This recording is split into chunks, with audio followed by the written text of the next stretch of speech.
Alam mo, Jiggy, sabi nila bihira na ngayon ha, yung mga Good Samaritan, yung mga hindi mo kakilala pero tutulungan ka. Totoo yan. At kaya nga po, hindi makapaniwala ang isang motorista na pauutangin siya ng 2 MMDA constable nang magipit siya matapos makabangga sa EDSA.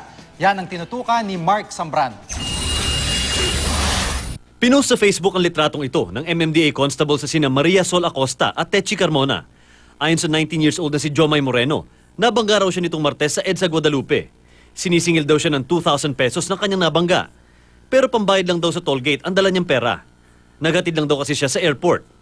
Nilapitan daw siya ng 2 constable para tanungin kung ano ang problema at doon niya sinabi na wala siyang perang pambayad. Ang hindi niya inakala, pahihiramin siya ng pera ng 2 taga-MMDA. Naawa ko sa bata, sabi ko, biniro ko, sabi ko, abunuhan ko na lang kaya. Magkano nga ma'am? 2,000? Ma'am, baka pwedeng babaan niyo lang 1,500 kasi medyo ano naman yung tama niyo, hindi naman ganun kalaki. Kumpara mo kay sir, talagang dent na dent yung hood niya eh. Adi ganon.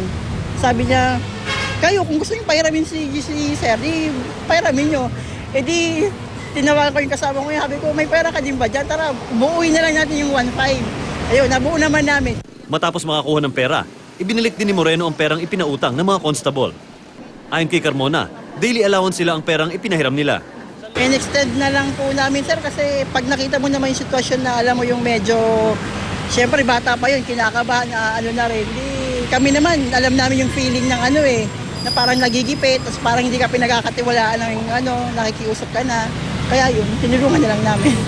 Nang ipost sa FB ang litrato, marami ang humanga sa 2 constable na itinuturing ngayong Good Samaritans ng MMDA.